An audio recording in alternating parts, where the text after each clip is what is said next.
Hey, everybody, it is the Football 360 Show, your Tuesday football fix, fastest hour football talk on the planet. I am JP Rock. He is Matt Bierman. How you doing, Matt? Doing great. Our fantastic music bed just kind of like decided it was gone. Well, Wanted they to just go. wanted to hear our But voices. but producer Joe's gonna fix that in post production because he's the best at that. I couldn't do it. No, I couldn't do it either. That's why we're here in this professional studio. But it's good to be with you. Good to be anywhere really on a Tuesday afternoon. Beautiful day out. Football, but it's a little warm. Football's a little- I'd prefer a little less. Little less heat. Yeah, a little less heat. A little more fall like weather. I'll tell you what though, this is the fastest time of the year. You know, with the football games, it's like the weeks just fly by 100%. because you got Thursday football, Friday football, Saturday football, guys like you and I, possibly Sunday football, Monday. I mean, and then boom, we're here, and then boom, Thursday again. I know. So there's like It's one day fast. off. It's just crank it out. And I was looking ahead at the schedule, planning things, and man, it's gonna be here in no time. It's gonna be over in no time. I'm looking at my season. We're 2 weeks in, and you got six. We have 6 games left. So you Isn't have it crazy? 5 regular season, and there's like an extra game at the end, like a little crossover game. It's really crazy. That's it. It's And really then crazy. it's bizarre because I look at like just perspective of like, oh, my guys, a lot of them have been working since January to get to do this from Well, your quarterback works every day. from August through Yeah. now, right? And then they're done in October, and it's over. And then I heard you had a record-setting quarterback. they had a pretty good I heard weekend. about Yeah. I heard about a performance. They had a good, How had many- a perfect day. How many touchdowns? 7, 7 touchdowns. 13 of 13 for 7 touchdowns. That's crazy. I'm telling you what. High schools, you better work. You better yeah. It's one of those you things better where work. You better get on them right now. we throwing the ball out when you're in middle school is hard to do, right? It's just really hard to do, and just because of execution, blocking, all that stuff, right? And then we have a good run game. Your receivers having to be in the you have to have proper receivers play. with they can track balls and can catch them and they can beat coverage and You a got lot some of dudes. a lot of one-on-one coverage, a lot of man coverage in middle school. So if you can get protection, Helps. it's just like the same things you watch in the NFL, though. I mean, at some point, we see a ton of like in 7-on-7, a ton of like zone and things like that. You'll see some 2-man, which you won't rarely ever see in like tackle football, but kind of fun to see when you put all that hard work in and then it actually works and you get great results. I think is pretty fun, right? Especially for the kids that have worked their butts off. Some kids are just out there having fun and they're just naturally athletic, catch a ball or two, block somebody. But the kids that put in the extra work, like it's such a validation to their regimen, and it helps them. So let me ask you this: you got a quarterback who lives in your house with you, so that helps, right? So how do you deal with that kind of success after the game? Really don't talk about it much. Really? No, just like yeah. I He's a think pretty even keel kid. I think I walked down the hallway the next morning. I said, "Hey, I ran your stats last night: 13 of 13, 262, 7 touchdowns." Oh. And he said, "Oh, okay." He's a pretty even So keel. it was to me. To me, I think that's a good sign because it's not. And then we watched film last night, and so I made it a point to be like, "Hey, offensive line, great, awesome, good for you guys." Yep. Because that's a team effort, and obviously the receivers did their job. So I think it's one of those things where it is pretty cool when you have kids that have success. But I also, you and I know the game of football can humble you faster than you know what hits you. So back to work, you got to get it in, got to get better this week, and the goal is to be doing better than that at the end of the season, right? So obviously competition can get tougher, things like that. But the team we played was solid. I mean, they played us tough last year, and this year we kind of got them. But it's fun to see teams and kids mature that when they work their butts off, and you see it in high school each weekend. Mm-hmm. I mean, there's the perennial teams that are always really good, and we kind of know who they are. Right. And then you have these teams that are popping up. You're like, oh man, they're pretty good this year, right? They got a good group of guys. So that's fun to see as well. It but is. with your situation, I think that it helps that he trains at elite. He trains with older kids. Yes, and they keep him humble. Older guys will like to check the younger guys, and I and that includes coaches, right? So I think the locker room environment of being around guys like that are willing to just kind of bust you, and give you trouble, Keep you in and line. keep you in line, and keep you like Humbled. where you should Yeah. be, right? And then I think, to me, it's a huge advantage to get to train with older guys, right? And then you got to be a guy that can be around older guys and not be annoying, and because we've, over the years, we've had our fair share of kids that maybe are searching for validation, like during the training environment, and that's not a good place to be, because the older guys just don't want to deal with it. It's like a little pesky little brother, right? Yeah. And there's a certain number of guys that really are in there that there's personalities, right? So they're just going to give each other trouble, and which I think is hilarious, because they all know kind of the pecking order, and they all kind of know, but they love to get shots in on each other. And so, because usually we end all of our sessions with, especially with the older guys, even our middle school guys, with competitions, and that just breeds, like that showmanship, if you will, and that competitiveness. And I think it's just fun to kind of see where you fit. And what you don't want to do is you don't want to show up all cocky if you haven't done anything yet. That's the key. And I've seen that. And I know you have too. And a lot of guys will show up and they're just, and even like with me, right? When they'll meet me, they want to tell me how bad they are, and they're this, and they're going to, and I'm like, son, just slow it, because reality is going to hit you. You're going to run into a wall at some point. And maybe it's like, we go back a few weeks ago. It was like during the Jamboree period, and I told you I saw a clip, and this guy was dripped out. I mean, unreal. I mean, he looked good. 10 out of 10. Only problem is he didn't know how to catch a football, right? And the ball bouncing off his head, getting his hands up wrong. I mean, so it's like, you can only charade for so long. Yeah. And that, the thing is too, like, the better the real, like, let's just like take Dylan Duff as an example. Like, he's a high level quarterback. You're not going to Kansas State on a fluke, right? Like they clearly see something in him. He's athletic. He's got the size. He's got a good demeanor. He can run. But let's be truthful. There's people that want to see him not do well because he's a high level athlete, right? I mean, that's the way it is.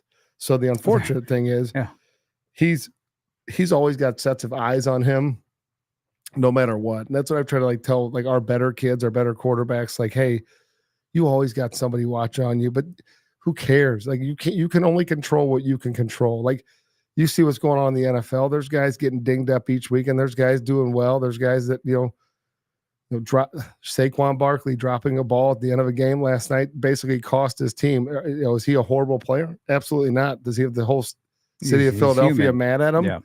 Yeah. But they interviewed him after the game. He felt horrible. He knew he should have caught it, but he did. He broke from the norm. And the norm is look the ball in, don't turn up field before you catch it, right? And he did the age-old thing that middle schoolers and high schoolers will do, and he dropped the ball because physics matter, right? if you don't have a grip on it and you start moving up the field, 9 times out of 10, it's just going to fall to the ground and gravity takes over. So, but I think keeping kids humble is some kids have good demeanors, right? And they've been checked maybe since they've been little kids, and maybe they didn't grow up where everybody thought they were the best, right? And I think that's also healthy when someone's kind of just worked their way into an environment where you become a spot where everybody's like, oh, damn, where'd you come from? I think that is so easy to do in today's world. I mean, it's not easy to do from the perspective of doing the work. Right. It's easy to do because people overlook kids all the time because, well, he wasn't good at soccer. Well, he sucked at baseball, or man, last year he only played flag football, or whatever it might be. And then all of a sudden you see this kid and he's a stud. And I can tell you countless stories of, little quarterbacks, little offensive linemen, running backs that are training in silence. No one knows who they are. And then they emerge, right? And it happens over and over and over. So I think it's pretty exciting to see that. And we love being a part of it, right? I think it's kind of cool. Yeah, it's awesome, and I'm really enjoying this season, and I'm seeing a lot of that because I follow these guys for years, right? And so I see the maturation process, both physically and mentally, and personally, with their how they handle everything in life. And I'm telling you what, there's some guys just having some monster seasons, I think of a kid like Brady Davidson at Killing it. Rockbridge, just killing it. Rocco Marriott, who I saw on Friday, Killing just it. killing it, right? And all due respect to Platte County, it's not like he's got, you know, 3 Division One receivers that he's playing. He's got a couple of D1 tight ends that he's playing with, but I mean, can run, can throw. You have He's got him. good size. He's got great size, 6'3", Yeah. 209.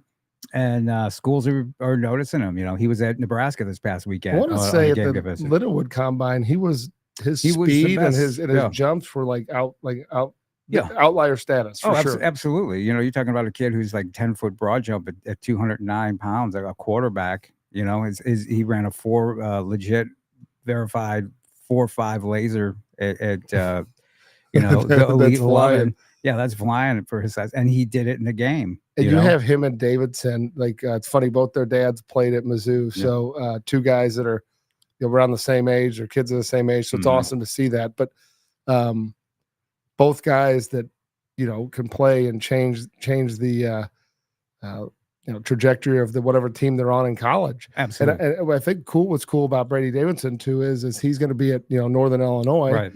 unless someone swoops in. But now Northern Illinois got a little cachet because they get a big win against Notre Dame. You're like, hey, we're going to go be a giant killer.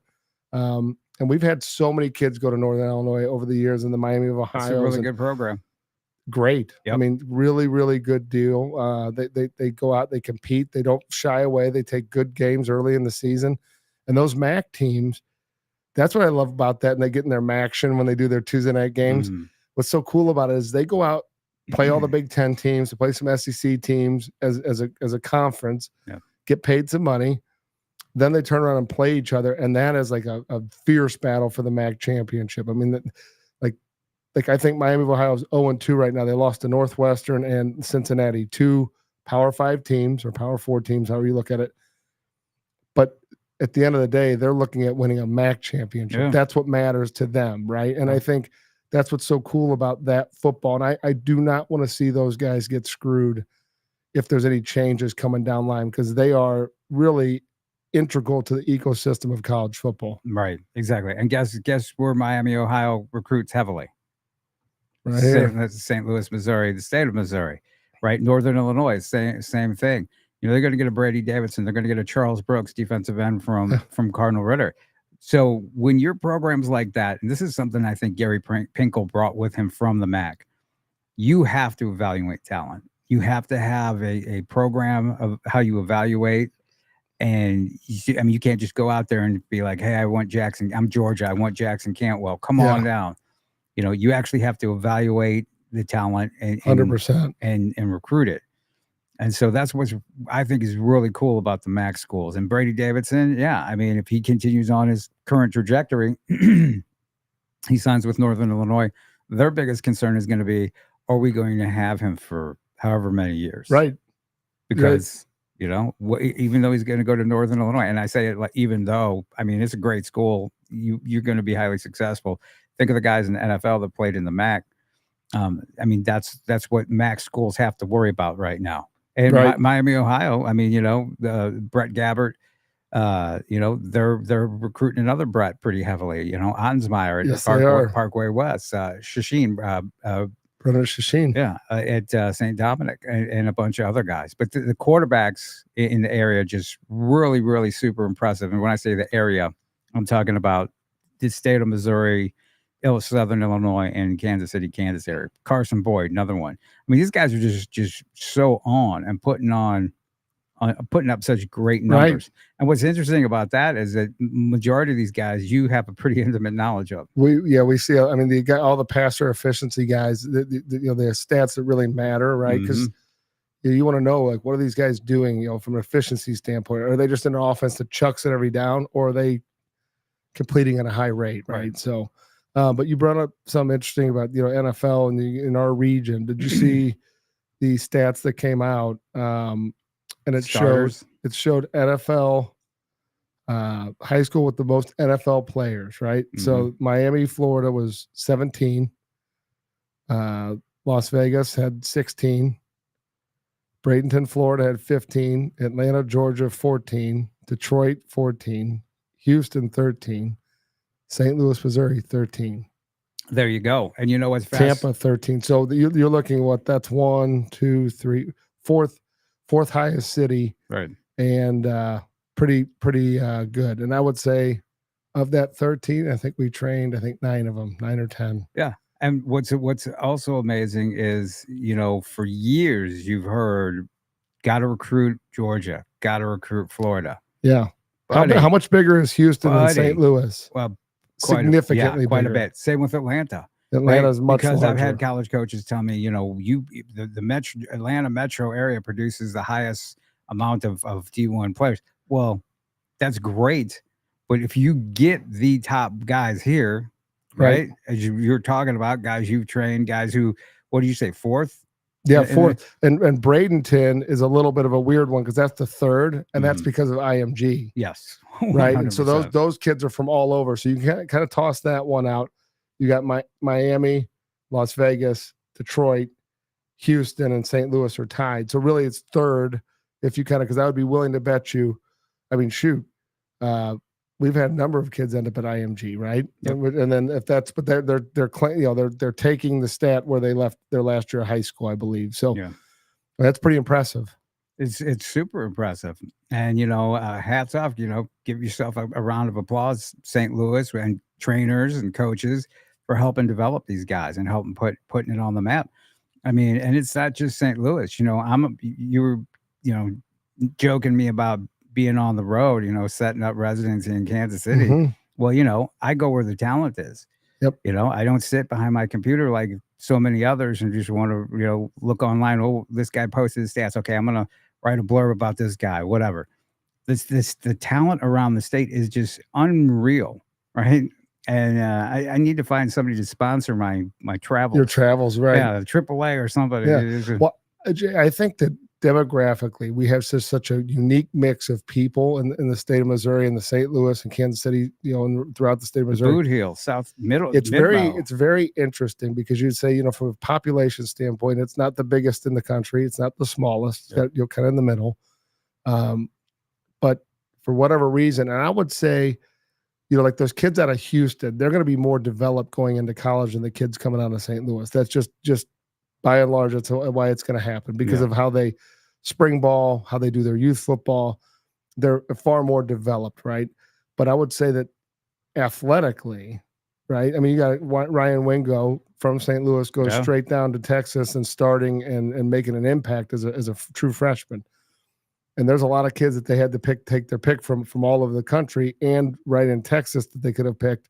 And they picked a kid from St. Louis, and then he's there now starting. So because he was on that level, right. I mean, he's a national level guy. He's a national level guy, unbelievable athlete, remarkable kid, right? I mean, he instantly made that program better because he's a no nonsense. He's just a good person raised by good people, like that. Like he is going into that locker room and helping that locker room, and I think that's one big thing that so many people miss on.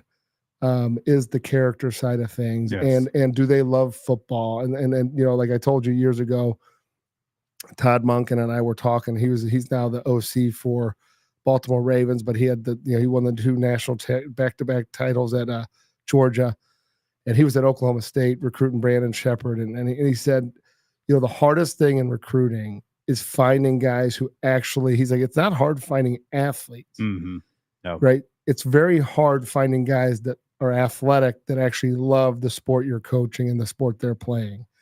And he's like, so many of these guys really don't like football. Like they just don't like football. It comes easy to them. Yeah, right. And that's the difference. And that's the tough thing with football because it's a game of athletes. So the more athletic you are, the easier the game is for you, and you can get away with a lot of things and still be good, right? Especially at the younger levels.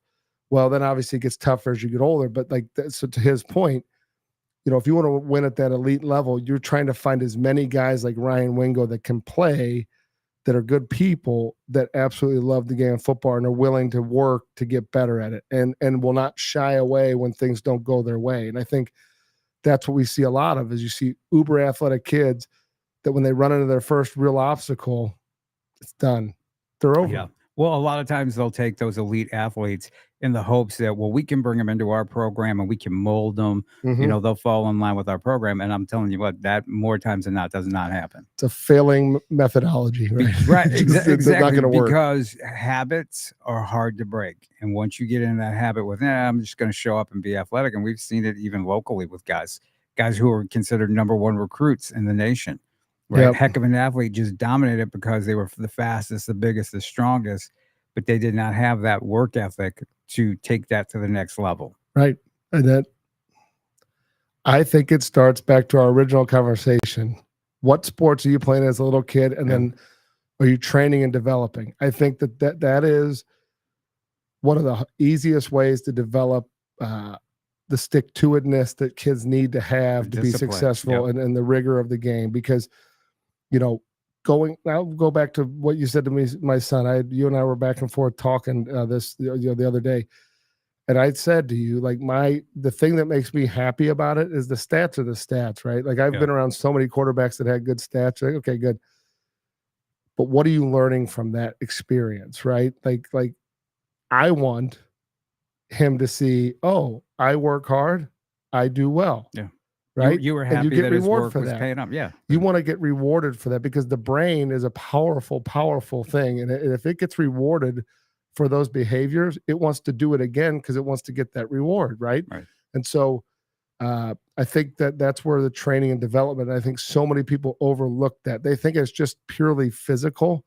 It is equally as mental. Right. And I think there's a lot of high school coaches and even, youth coaches will kind of, push off the training because they think it's like, well, we already do that. Well, no, you don't, because we've all been to practices. We all know what the time constraints are. We know I know as a coach, there's only so much skill development you can get in season. It's just because you're up against the clock. You got a game plan. You got to install.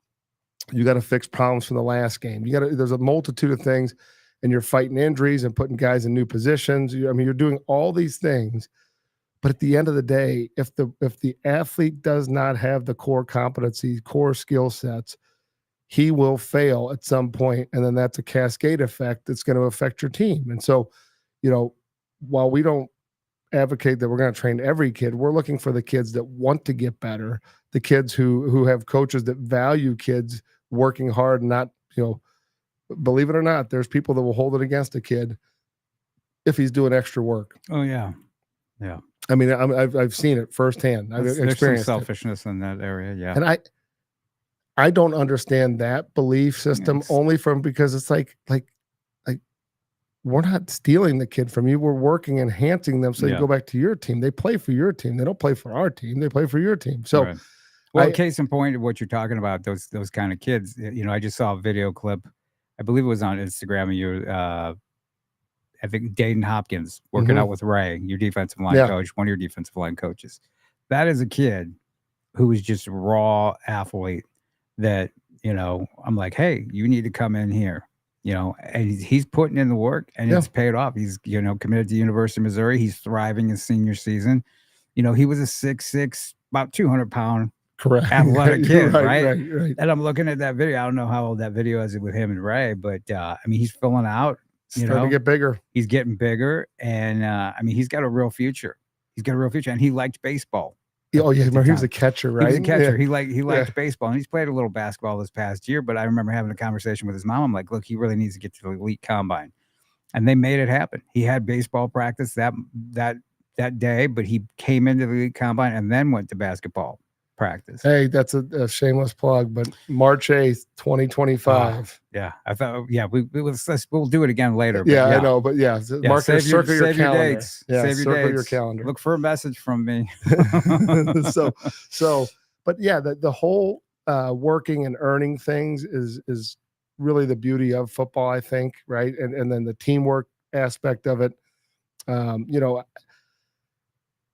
When I coach every year, like when I, getting back into doing the youth coaching, I'm on a 4-year cycle here now, winding up my last one. I've got guys asking me to do some things in high school, but I just, from a training perspective and what I do every day, it's really hard. But I've enjoyed 4 years of getting to, coach, kids my son goes to school with, and buddies from the neighborhood, and kids I've known since they were, kindergarten, and maybe even younger. So, but what you start to you'll be around, and I see it on my team. I see it. I hear it from other teams. We're in a weird spot because football is such a unique game, and back to the point of like, some kids are football players and some kids are just playing football. So as a coach, it's hard to understand that when you put in as much time as you do in game planning and wanting to do well. And I mean, the hours of film I watch for a middle school game, I would tell you it's probably a par of what a high school coach is watching, just because you want to be prepared, right? And football's not a game you shortchange. I was thinking about that. Football's always on in your house, your work. It's always on. Yeah. It's never, because I was thinking about my own stuff. Yeah. I'm like, man, it's really kind of weird because we understand it and we're good with it. But if somebody could like get into our brain, they'd be like, man, these guys are sick. Ate up. Yeah, I mean, this is like what we do every day. Yeah, so every day. But so we get kids on a team. So say the kid that's playing football versus the football player. So some kids that have worked all off season, like they are just dead set on a successful season. They have goals, things like that. And there's really nothing else going on during football season. Then you have the other side where there are kids, and I don't blame the parents, and I do blame coaches of other sports, because there's other kids that are being stressed so hard that they need to be playing something else in the fall. Like baseball in the fall is a secondary sport. It is not a primary sport, right? Basketball is year round, but you don't hear that much about basketball in the fall because they're starting to ramp up for the winter and they go hard through the summer. And then soccer, and then the volleyball kind of has tryouts, but they don't start really till the winter, like competitively. So, for most males, those are kind of the sports really, but basketball and baseball and some soccer. So, but you have kids that are getting forced to play other sports because the team they play on primarily in the spring and summer needs them in the fall. Right. But it's a tough scenario because do you want to play a baseball game right before you play a football game? I mean, from my perspective, a football game is something that you need to be well rested for mentally and physically. You do not want to go at any diminished capacity. One, because you get yourself hurt. Two, you can get someone else hurt.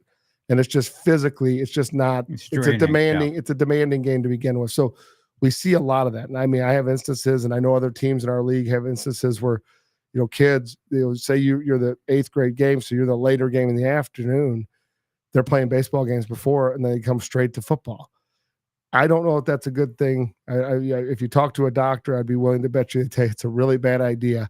Football is not a game to play in any diminished capacity, right? It's just not. And so, psychologically, there's a draining effect of playing a game. If let's put it this way, if you're playing another, say a soccer game before, you're using energy. You cannot rest enough in that time from the time you've woken up, you've played a game, now you eat to refuel.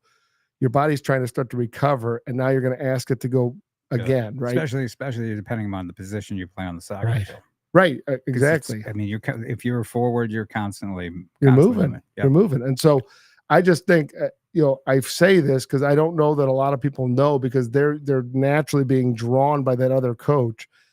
I would just argue this. When was the last time your football coach told you in the winter, the spring, or the summer that you can't do something because you have football? Like we don't do that. Like football is not that sport. And so it's the other sports that will tell you, no, you need to be here. Right. But when I talk to the experts in baseball, they're like, yeah, well, fall ball is like, it's worthless. It's just clubs trying to make more money in the fall and holding on to kids. Oh, and they make some money. And they're holding on to them in the fall because they want them for the spring, right? And so, but they'll tell you, like, look, until you're 16, they don't even know who you are baseball player wise. So you're better served training and developing. And I think that's the other thing. Like, football's the same way. That's the beauty. If you are a football player, you are training 6, 7, 8 months a year to play 3 to 4 months. Right. And that's a hard sell. It is a hard sell. And I mean, I really am big on find your sport, figure it out, and then pick it. And I don't mean like, oh, I love basketball or I love baseball. What are you best at? Right. Mhm. And I just saw the other day, I don't know if you remember a kid named Monte Harrison Mhm. from Lee Summit Yep. West, right? Played with I think he made it all the way to the Royals. He's just signed with Arkansas. He's going to play Yeah. football, just a monster football player, but he loved baseball. And I guess he's taken it as far as he can. And so now he's going to go back and play football. And the nice thing is that pro baseball team will probably pay for his college because Right. that's how those deals work. Right. So yeah. So, but I'm really big on, and we were talking about a player before we went on the air, talking about, well, right now he's this because he loves that sport, playing the game of football. Mhm. And I mean, but he probably will go farther as a football player. And so you really got to get past that. Oh, I love this sport thing. I mean, think of the athletes that we've seen over the years who they love a sport, but they would have been a better fit for football. Oh, the right? basketball court's full of them. Oh yeah, bunch of 6'7" guys who were centers in high school, but athletic, would have made nice tight ends, would have made nice defensive end, offensive linemen. I mean, we've seen guys like that make that transition from basketball to football pretty easily. So I'm really big at the earlier you can figure out what your sport is and not what you love, but what you're best at, what you can take the farthest. I think that's the key. So my first year coaching high school football, I had a kid named Gary Morrow. He was a little defensive back. When I say little guy, yeah, and he was unreal. Like, I mean, he was made plays. I would say, let's just say as a freshman, 5'5", 5'6". But you could tell he was starting to kind of top out his size, and everybody kept saying he's unbelievable at basketball. Yeah, you cannot believe he's on the top AAU team in the country. That's awesome. Good for Gary. There's only one Spud Webb, and I'm like, look. And then they back at that time it was like, well, Allen Iverson's short. Allen Iverson's like 6'3", 6'1", 6'2", whatever. Well, he's 6 foot plus. Was a really nice quarterback in high school. He isn't 5'5", right?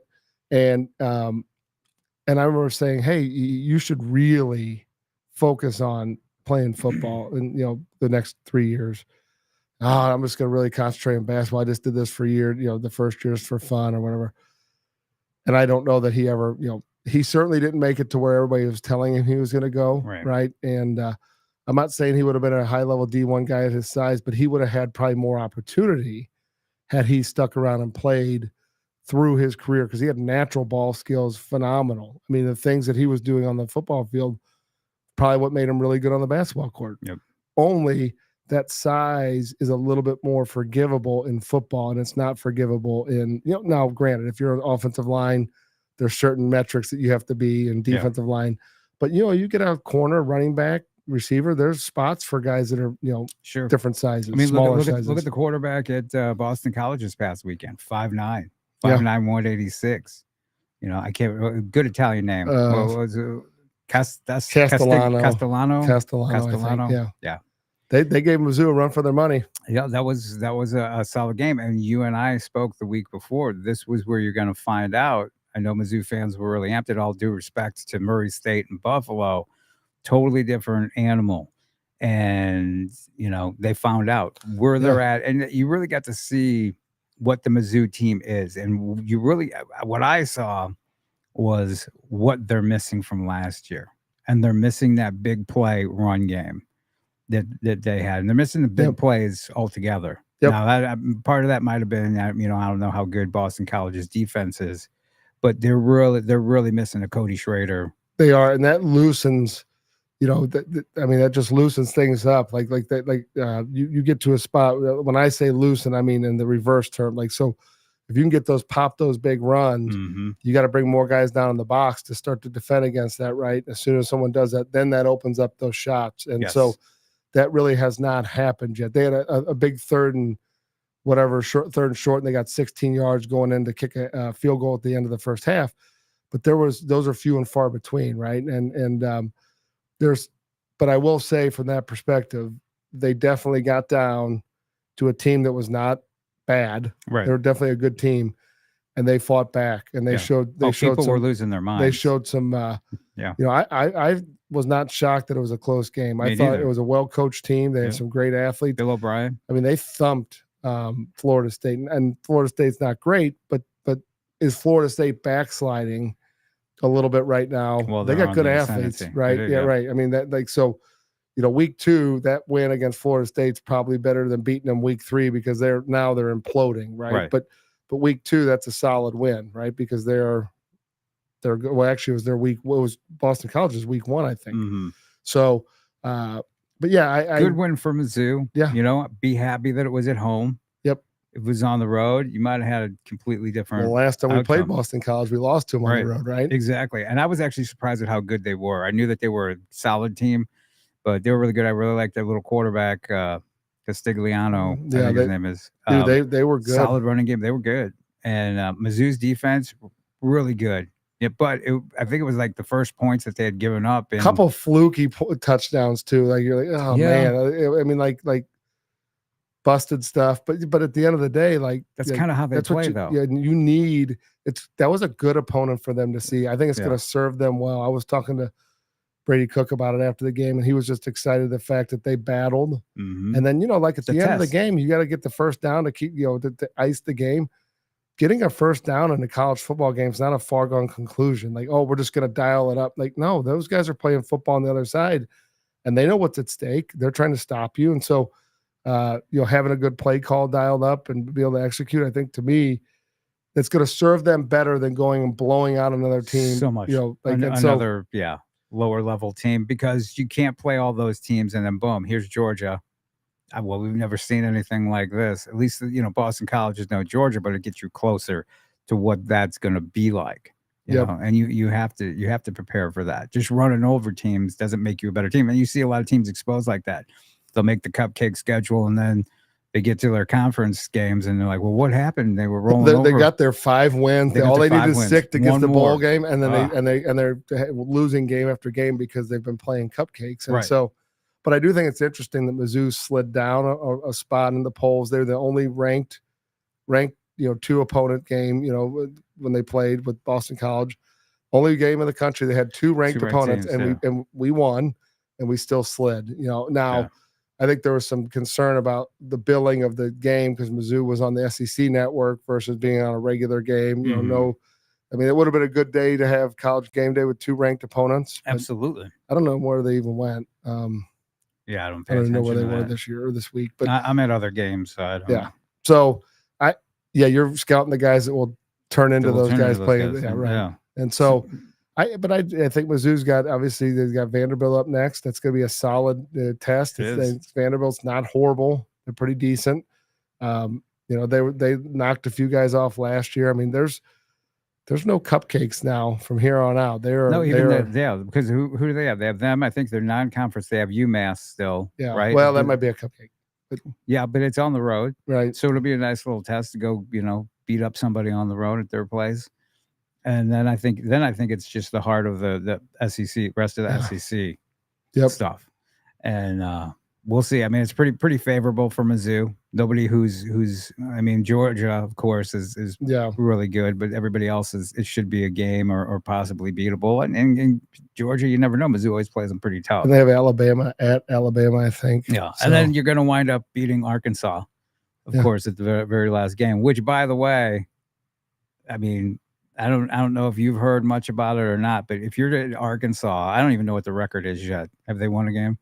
They beat Arkansas Pine Bluff week 1, 70-0. However, I would imagine that they're looking out west and seeing what's going on at UNLV, and people are just like, writing the checks right now for a gentleman by the name of Odom to come back there. I would agree. I mean, that was a big win against Kansas. Yes.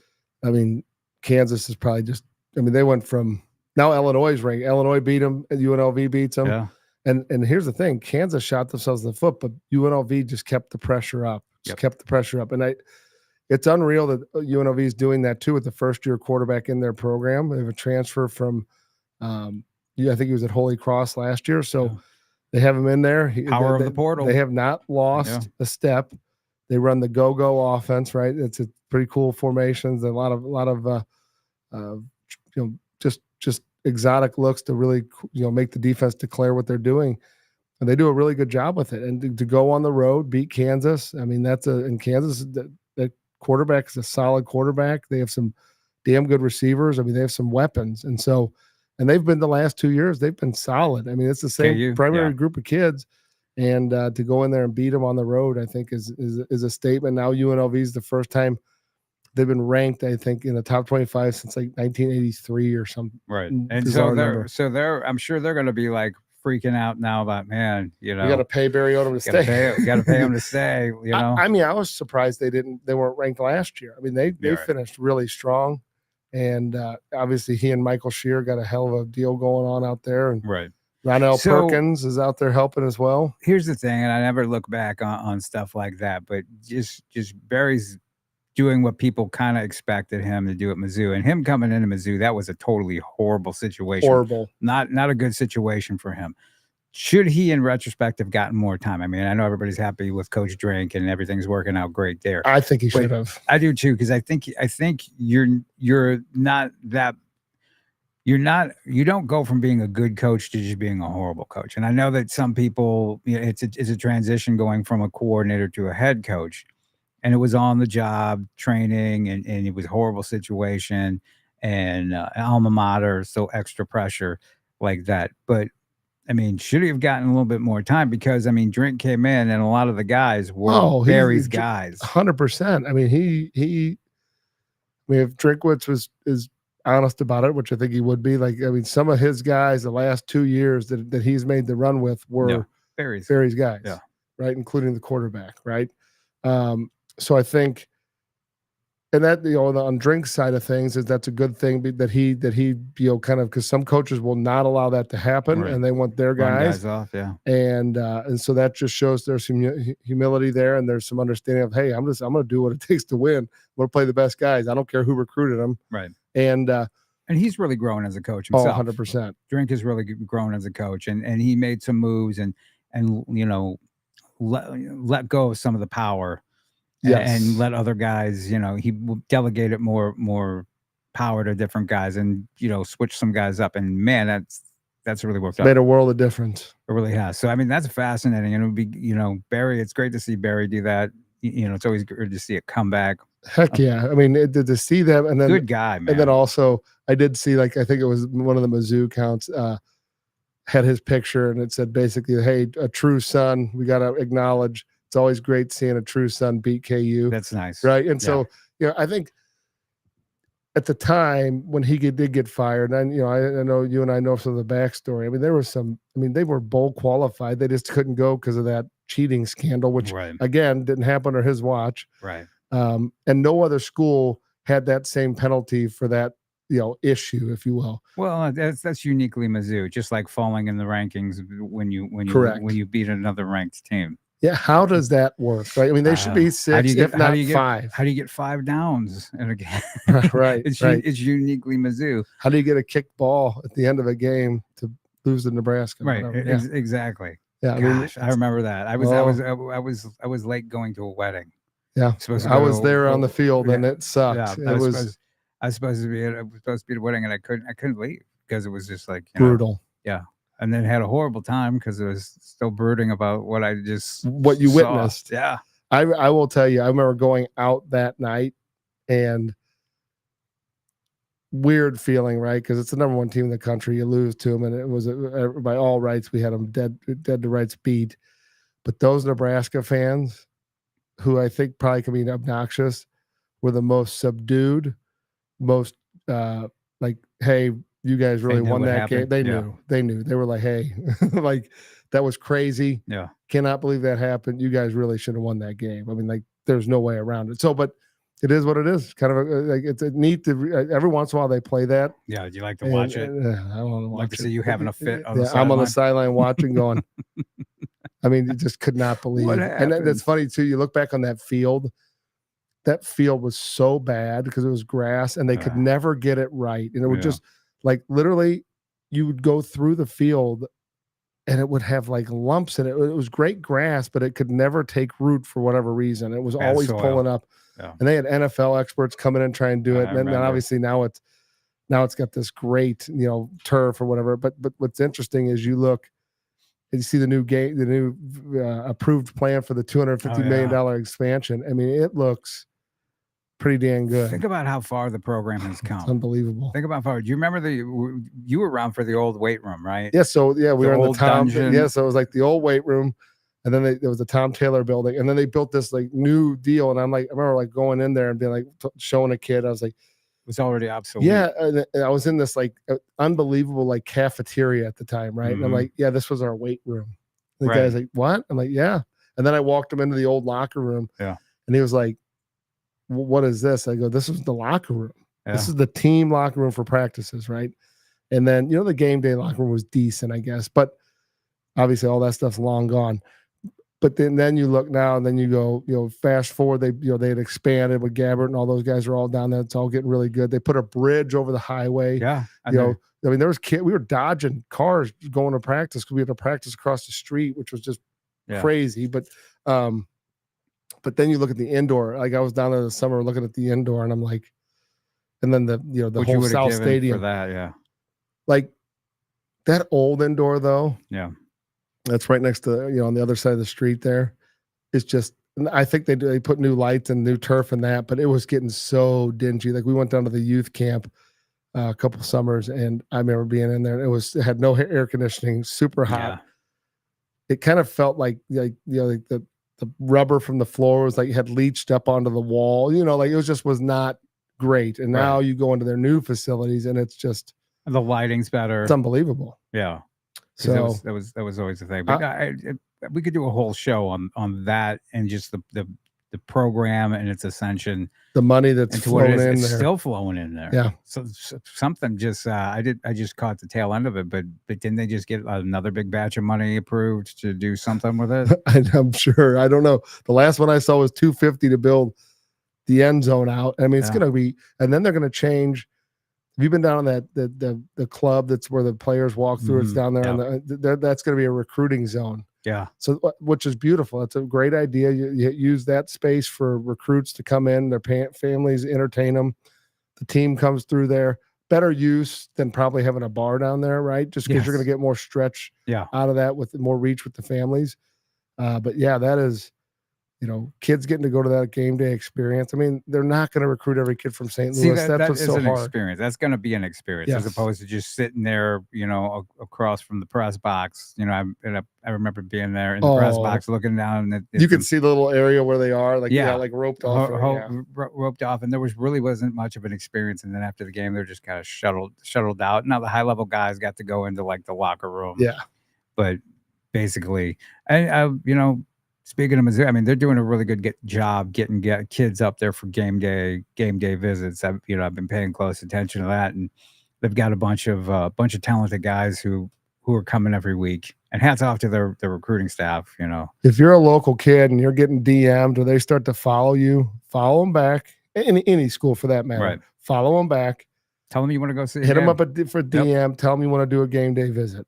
Do that, because you would be shocked the number of kids that say they want to do it. There's a lot of kids that get there that have no chance, right? But they'll work with you. Public relations. Yeah. But there are some guys, like a guy the other day, one of our top quarterbacks had gotten followed by them, and I told him and his people, like, hey, that's a good sign. That means you're on the radar, right? And Right. it's probably, and the thought is always like, well, they don't really want me, but it's like they don't just follow you I by don't think that, accident. right. Like they're starting, your name bubbled up. They're starting to get some buzz on you. Someone probably talked to you this past summer about your name got jotted down, and the more it repeats. So And here's a recruiting tip: let people know that they're following you, Yeah. that they're talking to you, because that is how it is. It's just like with dating, right? If you're a hot commodity, if this girl wants to go out with you, the other girl's gonna be like, "Huh, what do they got?" So colleges are the same way. heck yeah. If this school's talking to you, if you're going there for a visit, post that stuff on your social media. Let the world know. everybody know. Let the world know, because I can't tell you how much it happens all the time. We're all it takes is one person, because they might not even really be interested in you either, but they want to be in the game, right? And Just in case. And if you're silent, it's going to breed obscurity, right? You're just Yes. going to be obscure. So if you also like once that happens, or if it hasn't happened, I always tell our kids, like, look, you all know who the best looking girl in school is, right? So you're Mhm. not, you're not dating her. Okay. Let's just assume you're not dating her. Talk to her. So if you ask her Yeah. and she says no, Yeah. are you in a worse position than you were before? You know, you're in the same No. position. You weren't dating her before. You're still not dating her. Exactly. If she says yes or maybe, there's a chance, right? So, or you get And a date. some other girl's going to see you talking to Correct. her, And they're like, and "Oh, they're he going to kn-" be like, "Hey, look at that guy. What's And he got?" it is bizarre. It's just human nature. That's It how it is. works. So, with the recruiting right now, and you're starting to see guys follow advice. Your first Do 3 your huddle. games, you should Yep. have your huddle tape. First 3 games. I am, I know there are some coaches that don't let their kids post in season. I think that's a huge mistake because that's not a Right. competitive advantage. I get it because they don't want to, show what they have, but most coaches are sharing huddle film anyway. Yes. But get your best film up there. Do not do it sequential. Don't worry about putting plays on there that seem like they're, like it's this was 4th and 15, and I ran and got it out. Like okay, if it was a good play, it's a good play, but there's no context for them to understand what you're putting up and why. They want to see your very plays best plays. Your very best play first. Yeah, and then go from there. And the other thing is, JP, they don't want to see 5 bombs in a row. If you're an outside receiver or a quarterback, show some variety. Show some things that you can do different things. If you're a run blocker, show some pass sets as well, right? Like show versatility, show a quick set, show different moves as a D lineman. And don't feel that you're going to build. Right, you're going to build to a crescendo because they will not watch past the first couple of plays. If they don't see something that catches their attention, they're done. Yep. It doesn't matter if you have a 2-minute or a 10-minute. You definitely don't want to have a 10-minute huddle. You want to keep it in the 2.5 to 3 minute max. But you want to have your best play, very best play first, and then go backwards in that order. Best play, second best play, third best play. You want to keep your blocks and various. You do want to show variety, but you want to keep that to a minimum. Yep. You want to show your athleticism, your explosiveness. What's your thought on kids are posting more what I would call social media videos, right? Like that are cool, that are kind of more brand oriented about the kid, well produced. Those aren't for recruiting. Like understand that those aren't for recruiting. Well, you have people popping up in their head telling them that they should do that and offering to do that for them or wanting to do edits for them and stuff like that. But that's not going to help you one way or the other. Not on recruiting. You know what? From a branding standpoint, from a cool thing to kind of show what you're doing, it is cool. There's some guys that look awesome, right? Yep. But don't let that be what's center stage. And don't be playing for that. Be playing for putting high level film on your huddle film. Correct. And then to me, that would be a supporting, like for instance, someone shooting that and they do get a better shot of you one-handing a ball in the back of the end zone. Well, then that's the single clip you want to be putting up, right? Exactly. Or you want to import that into your huddle and get it in there because that's where it can be very beneficial. Because sometimes, the high view or the rear view with the drone or whatever, the end zone camera does not catch it perfectly. Some of it's tough. And so, and I am shocked, JP, the number of kids, the number of freshmen and juniors that we have, or freshmen and JV players, excuse me, but I'll say, hey, do you have any film? And they don't have film. Yeah. They don't have film. It's hard to understand. And it's crazy. And I got to tell you what, I've found some future college players looking at their JV film. Oh, yeah. Okay. And it's just crazy like that. Something else. I got a bunch of questions recently from committed guys who are like, hey, Mr. Rock, I'm committed to so-and-so. Should I still put up my first 3 games? Absolutely. 100%. Nothing is for certain. Nope. You want to showcase your abilities, your talents 100% for your school, for other schools, because nothing is set in stone until it's set in stone. And so you also want to let your future college know what you're doing as well. And for your own brand. So if you're committed to a school, do that cut up, just what we're telling you, best play, work backwards, and you want to post that up. Because that staff might not be there. Bingo, there's that. They might be going up a chain. They might be getting fired. That coach that was recruiting you, that was standing on the table that needed you, might be gone. It's safe to put your stuff out there. It's not disrespectful to the school. Not at all. It's just putting, fact for fact. It's business. You put your stuff out there, and if anything, they should enjoy that their recruit has these high level, Exactly. highlight films for them. And the staff, if they're good staff, they'll like it. They'll retweet it. They'll, Yep.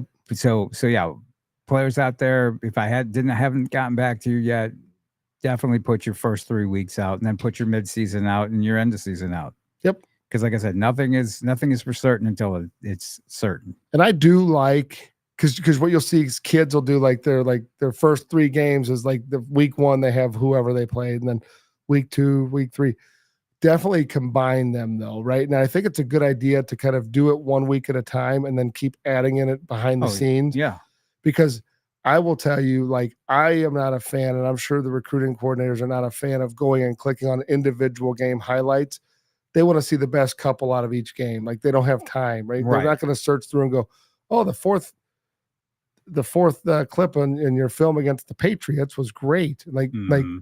That should, if it was that great, it should be 1 on your highlight film of your first 3 games. Right. Right. No, you're absolutely right. And it is that time to do that.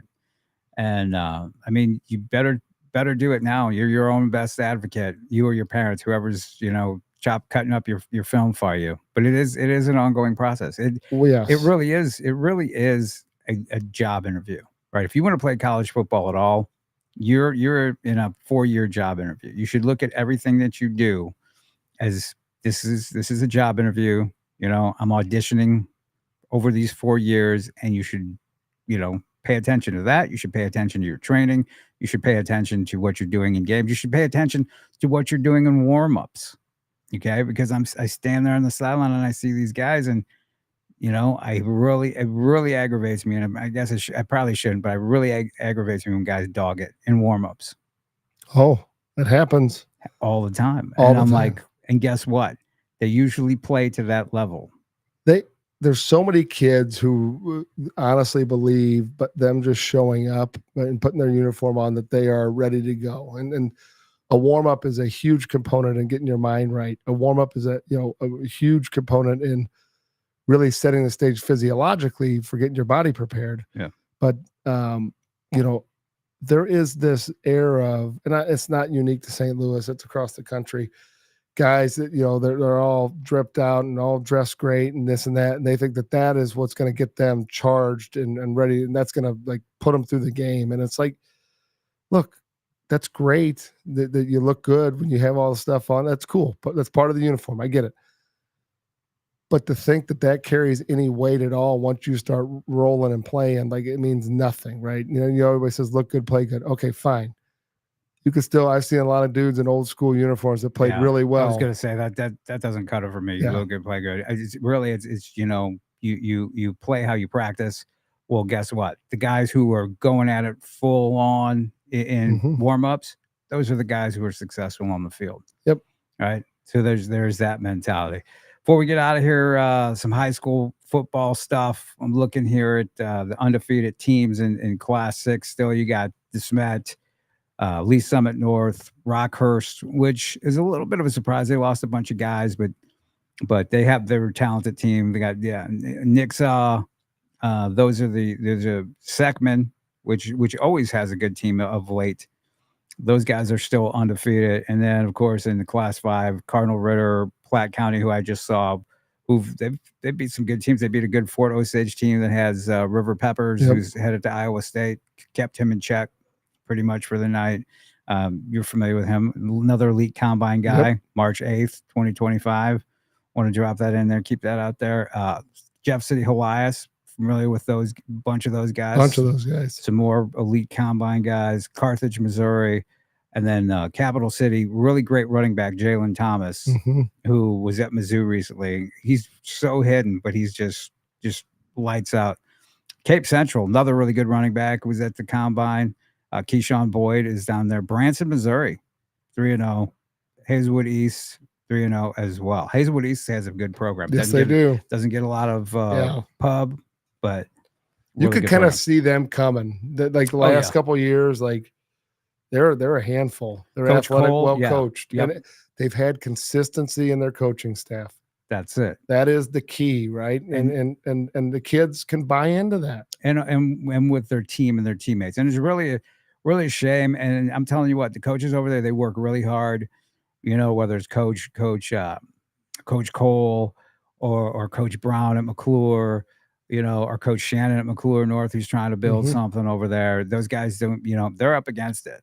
They're playing tough. You see, but man, the Mighty, they were once it in the St. Louis area. All those North County teams, Hazelwood Central, Hazelwood East, McClure North. I mean, all those guys were it. Yep. They're doing good work still at Rittner. They have a good team with Coach Kirksey over there. But they get, just like Pattonville, they get so many kids taken that go to private schools. So, they youth deserve the football, recognition. high school football, you're 3 players away from being really damn good, right? You know what I mean? Because it's just hard to find those guys. But if they're on other people's teams and they live in your backyard, it stinks. It's tough. It's really tough because there's a lot of players. I mean, man, you could make an all-star team with guys that are at other schools that would be playing for the schools that we just mentioned. So that's got to be really, really tough to do. So we're gonna get out of here. Man, it's flowing on by. What's on the agenda for you coming up? Another game this weekend. This time of year, I get so locked in on our games, but I think the DeSmet CBC game should be a heck of a game. Yeah. Rematch. Yeah. And again, what's they always cool, circle that. Then they get to end up seeing each other down line, which I think has played out pretty well over the years. But it should be a good game. I think pretty evenly matched. I think SLU showed some things last week against DeSmet, right? I think Bryant, when they played CBC, they showed some things. So it's going to be interesting how those guys game plan against each other. But it should be a show, I would think. Should be a really good show. I'm telling you what, man, I'm a little tired. I'm a little tired of being a road dog, but got to go where the talent is. And I'm telling you, man, it is all 4 corners of the state, which is great. Yeah. Which I love it. But, you'll find out where I was or what I was doing. But, man, it all starts Thursday. Just football, and I love it. I can't, no better time of year. Feel bad for the family, but they've adjusted. How it is. Oh, they know. Yeah, it's kind of part of the deal. They go along. It was part of the deal. All right. Our social media. Yours is Elite Football on X. Producer Joe, look at that. Elite Football Academy on Instagram. Up on your screens. JP Rock screens. JP Rock MO on X. JP Rock Scout U on Instagram. All things Football 360. Show at football360show.com. You can catch the audio on Apple as well as Spotify. Now that'll do it. Everybody have a safe weekend, a fun weekend, and bring home your win for your team. What we got? 8 touchdowns in them next. I don't know. It's being tough. We got pretty good opponents, so we'll see. We're gonna see, but that'll do it for us. We will talk to you next week. Everybody, stay safe and have fun, and we will see you then.